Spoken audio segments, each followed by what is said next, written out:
You keep losing without knowing why. Not because they're stronger, because they see rules you refuse to accept. Fairness is your handicap, not your virtue. The invisible game you're still denying. You think life punishes dishonesty. It doesn't. It punishes transparency. From childhood, you were trained inside a moral narrative. Work hard, be fair, be clear, say what you mean, and outcomes will align with effort. That belief survives because it feels stable. But stability is psychological comfort, not environmental truth. Reality does not reward virtue. Reality rewards positioning. Watch any competitive environment long enough, workplaces, friendships, families, social circles, and a pattern emerges. The individuals with the most influence are rarely the loudest, the smartest, or even the most capable. They are the least readable. You trust what you can predict. You submit to what you cannot. Predictable people are manageable people. And manageable people never hold the edge.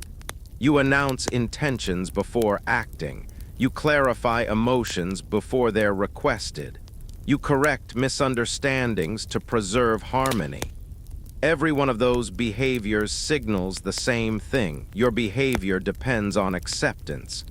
Once that dependency is detected, your range of action is calculated, not consciously, instinctively. Humans evolved inside hierarchies long before language. The brain still runs the same program: identify stability, locate pressure, adjust behavior around it. No one needs to plan dominance for it to occur. Structure forms automatically around certainty. You believe conversations are exchanges of information. They are not. They are negotiations of position.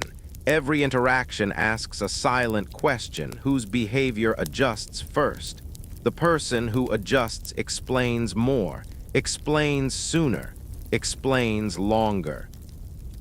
And explanation is surrender disguised as clarity, because explanation removes ambiguity, and ambiguity is protective distance.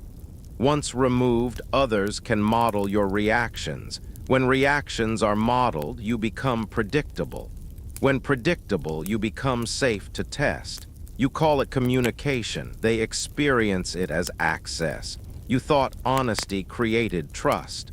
Honesty actually creates mapability, and anything mapped can be navigated around.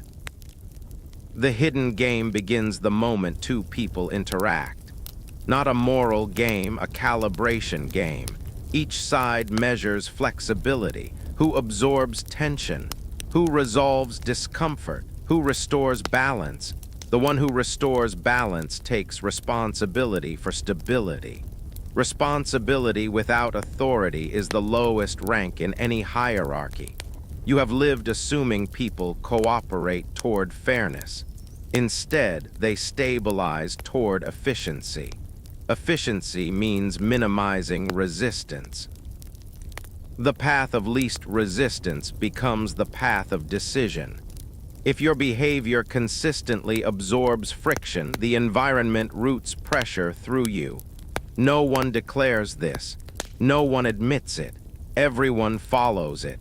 This is why some individuals feel strangely respected without trying, while others feel constantly negotiated with despite competence. The difference is not confidence. It is resistance. The person who does not rush to restore comfort becomes the fixed point. Everything else organizes around fixed points. You are trained to be agreeable to avoid conflict, but avoiding conflict trains others where conflict can safely be placed on you. The invisible game is simple. Pressure flows toward the most responsive surface, and you have been responding to everything. You thought you were maintaining relationships. You were teaching others how adjustable you are. Once learned, that lesson is never forgotten. This chapter is not asking you to become aggressive, rude, or dominant. Those are emotional reactions, still predictable, still readable. The shift is colder. Stop assuming interactions seek mutual understanding. They seek stable hierarchy. Until you see that, every effort you make will accidentally reinforce the position you dislike, because you will keep solving problems that grant others structural advantage. You don't lose because people are against you. You lose because you're playing a moral game inside a structural world, and structure always wins. The economy of pressure you believe power comes from force. It doesn't. Power comes from where pressure settles. Every interaction produces tension, expectation, uncertainty, timing, silence, disagreement. Someone must resolve that tension for the interaction to continue smoothly. The person who resolves it pays the cost. Most people rush to remove discomfort because the brain interprets tension as danger. So you reply fast, clarify quickly, soften tone, adjust position, compromise early. You think you are keeping peace. You are absorbing pressure, and absorbed pressure accumulates into status. Hierarchy is not decided by titles, strength, intelligence, or morality. It is decided by behavioral economics, who carries psychological weight so the other doesn't have to. Watch carefully. Two people exchange messages. One delays response. The other sends a second message. The second person just lowered position. A plan becomes uncertain. One insists on clarity. The other says, "We'll see." The one insisting accepted responsibility for structure. A boundary is crossed lightly. One laughs it off to avoid awkwardness. The laugher volunteered as a safe testing ground. No insults were spoken. No dominance was declared. Yet position changed. Because hierarchy emerges from tension distribution. You were trained to believe good relationships remove pressure mutually. In reality, stable hierarchies form when pressure flows consistently in one direction. The person who least depends on resolution becomes the point others orient around. Not because they demand it, because they don't need it. Humans unconsciously avoid destabilizing the individual who does not rush to repair equilibrium. That person becomes costly to push against. Cost, not morality, governs behavior. This is why certain individuals rarely argue yet rarely get challenged. Not louder, not angrier, just unmoved. You keep trying to win interactions through explanation. But explanation is labor. Labor signals investment. Investment signals need. Need signals flexibility. Flexibility invites adjustment attempts, so people test softly. A late reply, a small favor request, a dismissive joke, a vague commitment, not to harm you, to locate your tolerance threshold. Your reaction defines your value faster than your words ever can. If you correct every misalignment, you become the system's stabilizer. And stabilizers are leaned on, not followed. The cruel principle here: respect accumulates around the person who can tolerate unresolved tension longer. Not forever, not aggressively, just longer. You rush to clarity because ambiguity feels dangerous, but ambiguity is informational leverage. When you prematurely remove it, you trade strategic space for emotional relief. Short-term comfort, long-term position loss. Pressure is like water in a structure. It searches for the weakest seal. Once found, it roots permanently through that point. People do the same. They will not consciously exploit you, they will simply adapt around you. And adaptation becomes expectation. You think you are choosing kindness, they experience predictability. Predictability allows planning. Planning allows placement. Soon, without discussion, your role is assigned: organizer, explainer, forgiver, adjuster, mediator. not because you agreed. Because you absorbed pressure consistently enough that the environment optimized around you. The hidden edge begins when pressure stops finding automatic release through you. You don't create conflict. You stop solving it prematurely. You don't become distant. You become non-urgent. You don't refuse cooperation. You refuse immediate stabilization. The moment tension remains unresolved, observation begins. Others calculate. Behavior becomes careful.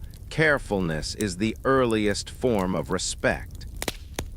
Not admiration, calibration.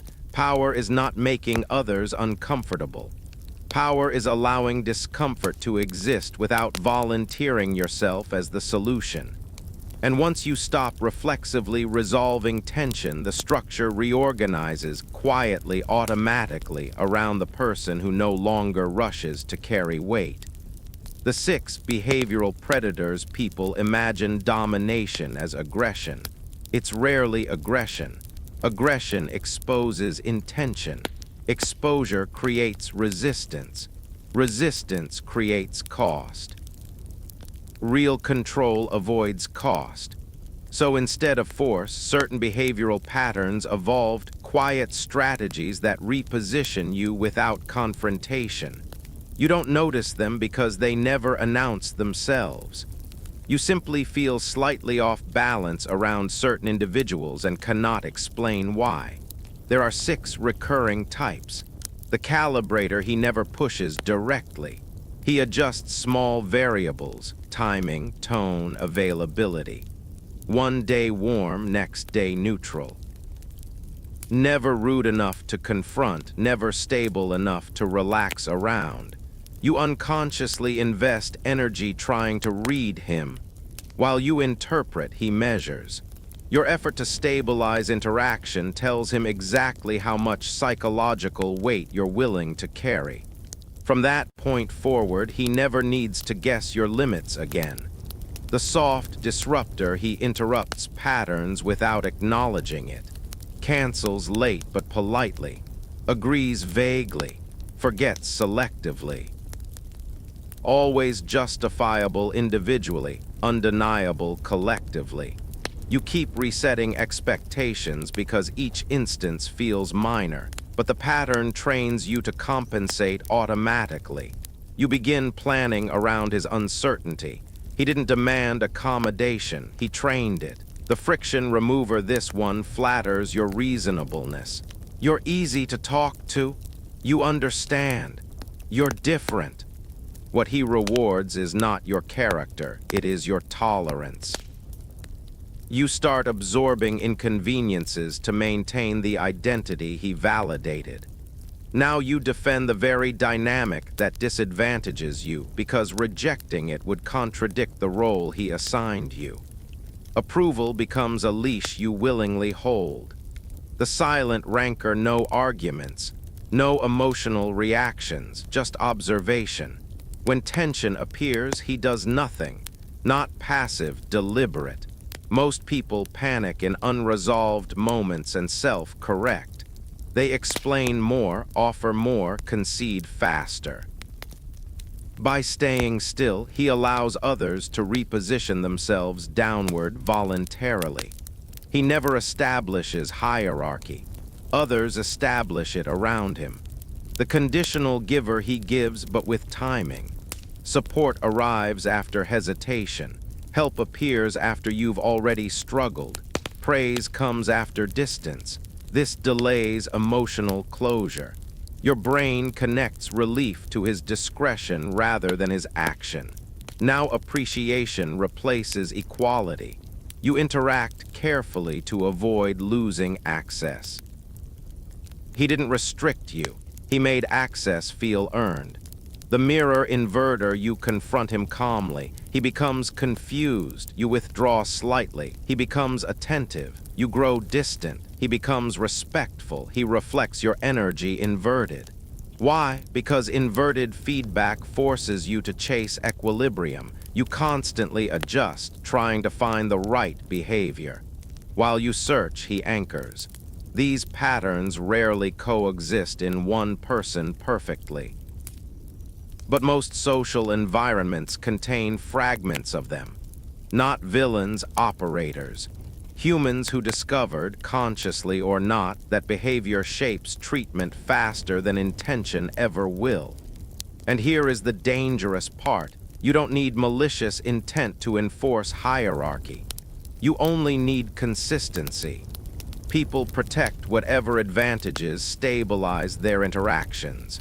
If your behavior lowers friction for them, they will unconsciously maintain that structure, even while liking you. You mistake comfort for respect. Respect requires awareness of consequence. Comfort requires only your cooperation. So the problem is not detecting manipulation. The problem is recognizing adaptation. By the time you notice unfairness emotionally, the structure is already behaviorally reinforced. You feel it as a mood. They experience it as normal. Understanding these archetypes isn't about paranoia, it's about pattern recognition.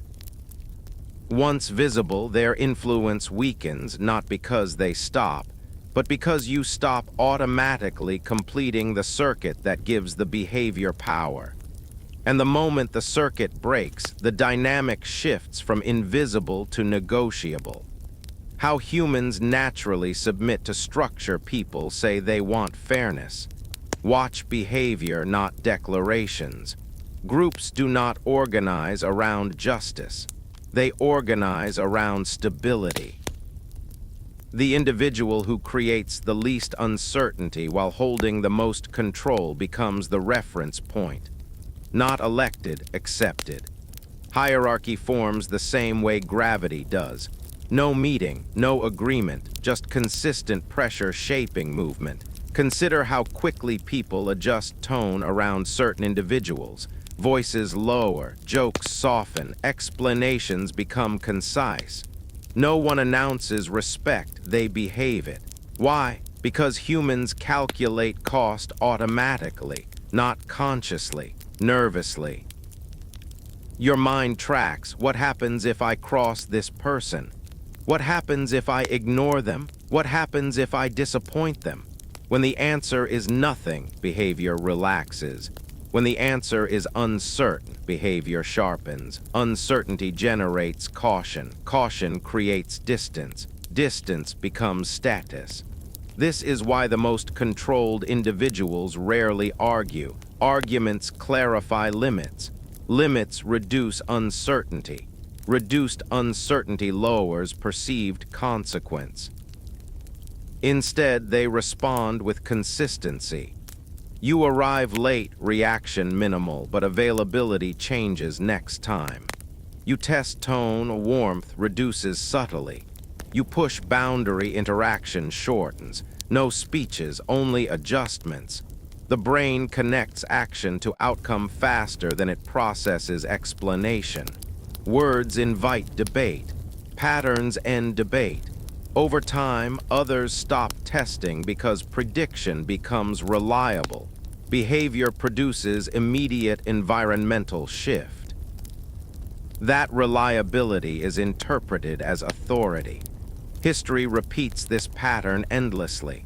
Courts, armies, social circles, the stable center shapes orbiting behavior. Not the loudest, not the kindest, but the least reactive. Reactivity invites influence. Predictability invites control. People claim they dislike rigid individuals, yet they organize themselves around them because stability reduces decision cost. When someone's responses never depend on mood, you don't negotiate, you calculate. And calculation is obedience wearing rational language. Now observe the opposite. Someone constantly explains intentions, adjusts tone to maintain comfort, repairs tension quickly. Their environment becomes safe from consequence. Safe environments encourage experimentation. Experimentation produces small violations. Violations repeated become norms. Norms redefine treatment. No one consciously decides to disrespect them. The system simply stops correcting behavior because correction never occurs. Kindness without consequence trains casualness. This is why exploitation often happens between people who genuinely like each other. Emotionally positive, structurally imbalanced.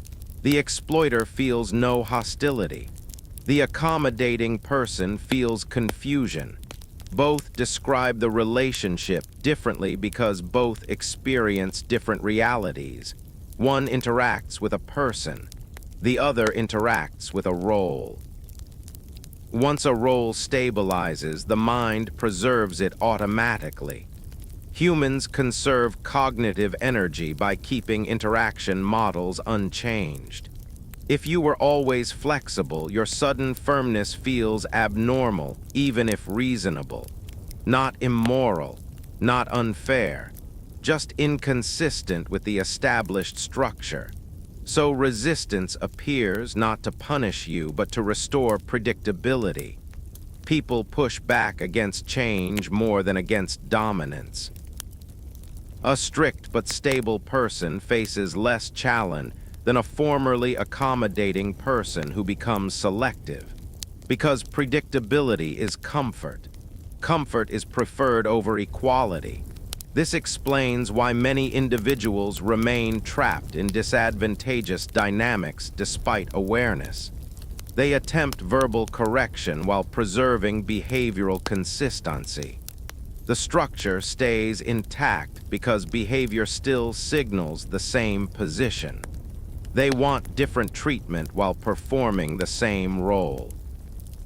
Structure doesn't listen to requests. Structure listens to patterns. Once you understand this, social behavior stops feeling personal. It becomes mechanical. Pressure, response, recalibration. No villains required. And that realization leads to the only practical question. If hierarchy forms automatically, what happens when you intentionally change the conditions instead of arguing about them? Behavioral recalibration, moving from participant to variable. Up to this point, you've been participating. You reacted, clarified, compensated, explained, all actions designed to stabilize interaction. You believed stability kept connection. In reality, it fixed your position. Participants maintain systems. Variables reshape them. A participant adapts to what happens. A variable forces adaptation around itself. The shift is behavioral, not emotional. You don't become colder inside. You become less available outside, not to punish, to remove automatic access.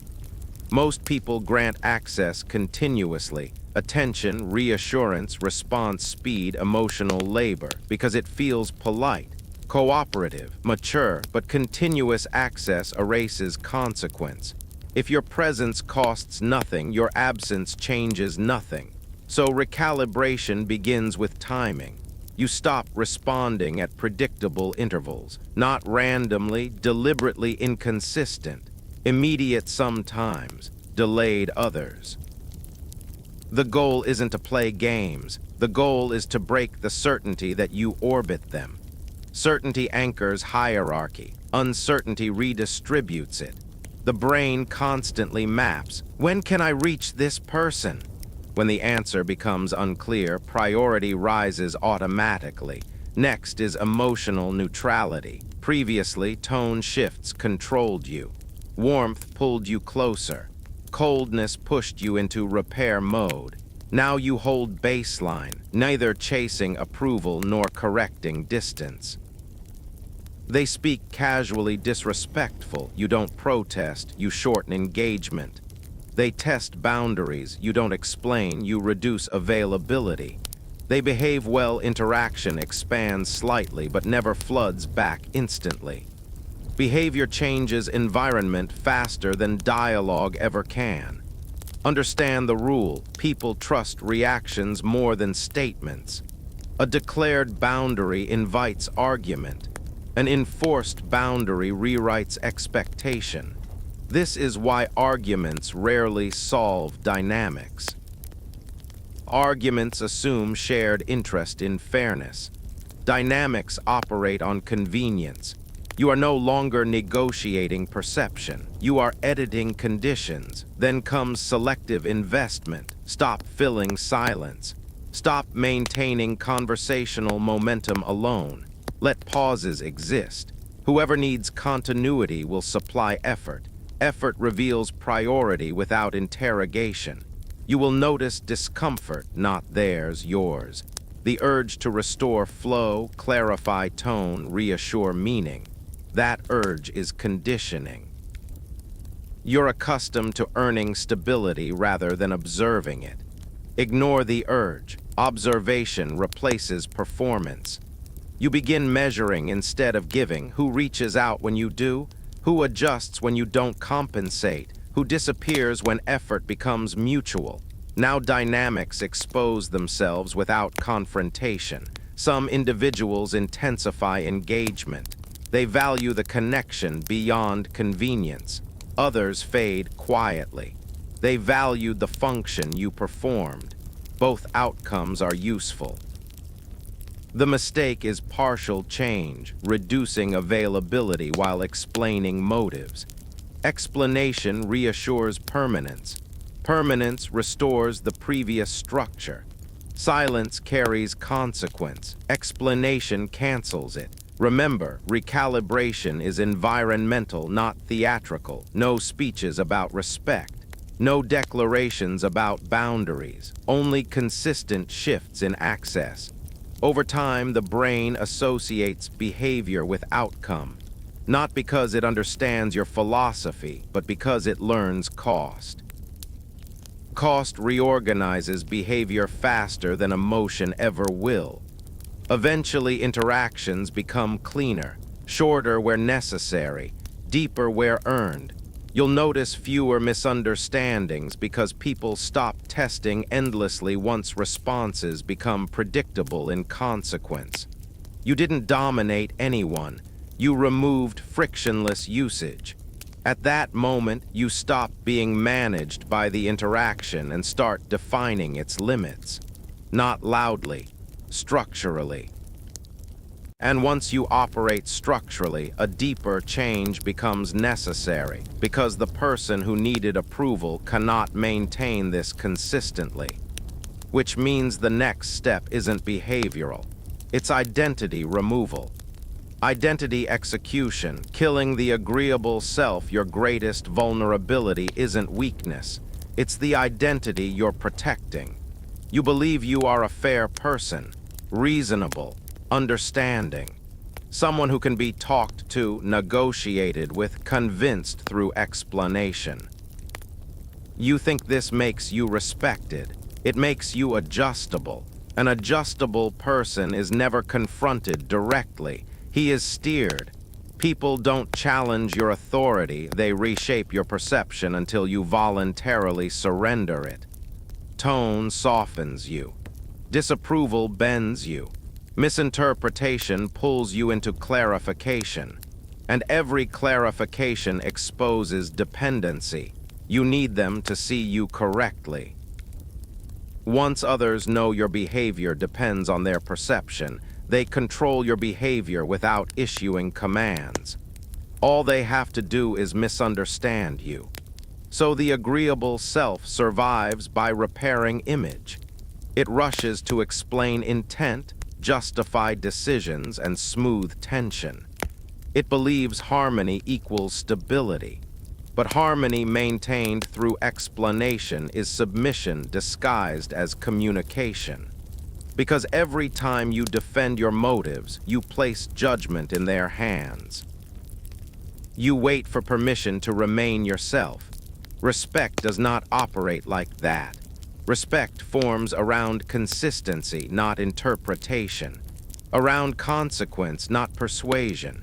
Which means a certain identity must end, the version of you that seeks mutual emotional resolution as proof of security.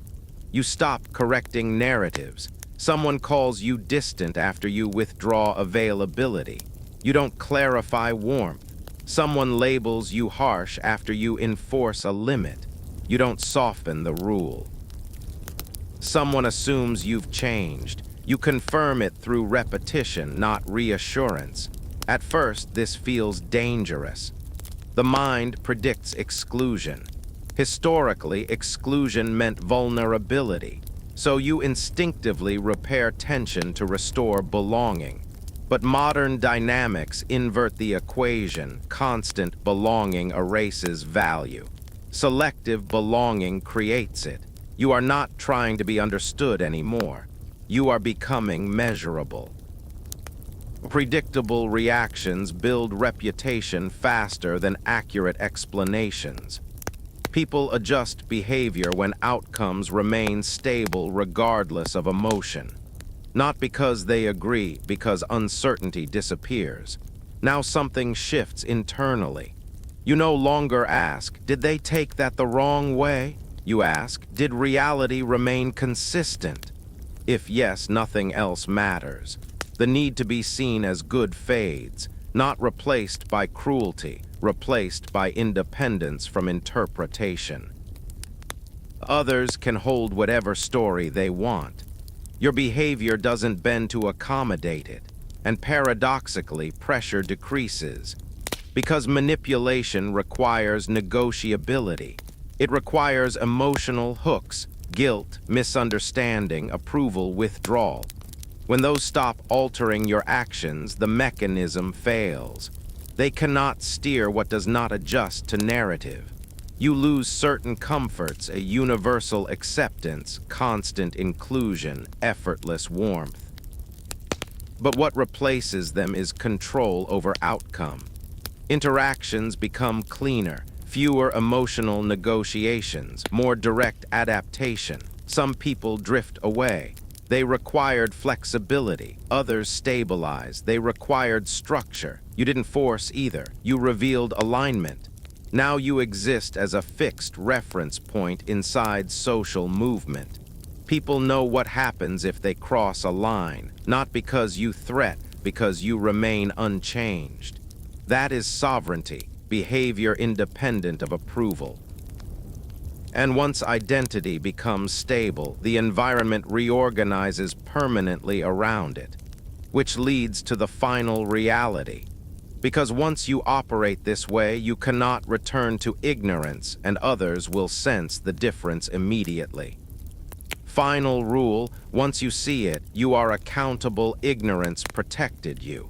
You could blame confusion, miscommunication, bad luck. You could believe outcomes were accidents instead of structures reacting to your behavior. That illusion allowed comfort, the comfort of not adjusting. Now that comfort is gone, because once you understand how people respond to incentives, consistency, and pressure, every result becomes traceable, not morally, mechanically. You stop asking, why did they treat me like this? You start asking, what pattern did I stabilize that made this efficient? Most never reach this point. They prefer emotional narratives to structural ones. Narratives preserve innocence. Structures assign responsibility. And responsibility is heavier than betrayal.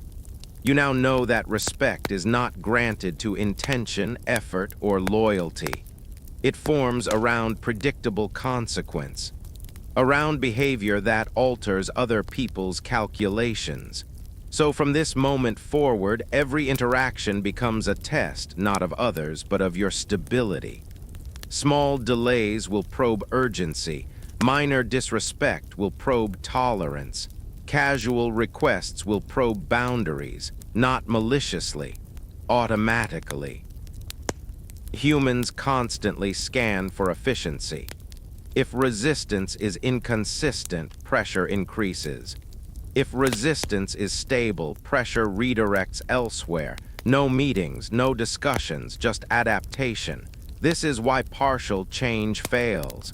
If you apply principles only when emotional, you become readable again. People map your reactions, strict on some days, flexible on others. That variability becomes the new lever. They don't confront the rule, they wait for the mood.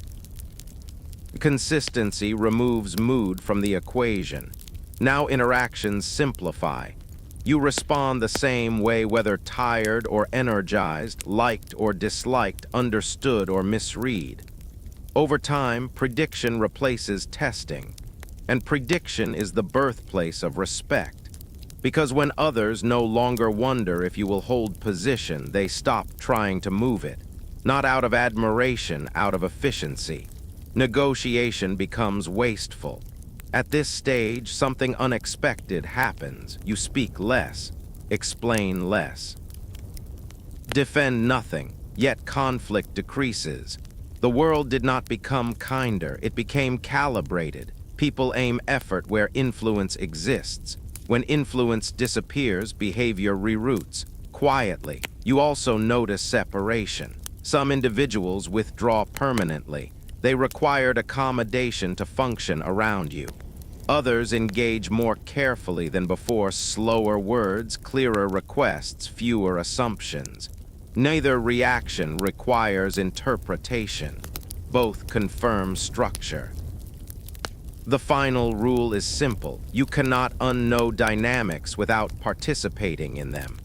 If you return to old habits, over-explaining, over-allowing, over-adjusting, you consciously choose the position you once blamed others for creating. The hierarchy reforms instantly because the conditions returned. Awareness removes victimhood but also removes excuses. From now on, your treatment mirrors your stability with mathematical precision. Not fair, not unfair, accurate. So the question ends where it should have begun. Not who will respect you, but will you remain someone the system must account for? Because in every environment there are two categories: variables adjusted by pressure, constants adjusted around. And once you see the difference, every outcome reveals which one you chose to be.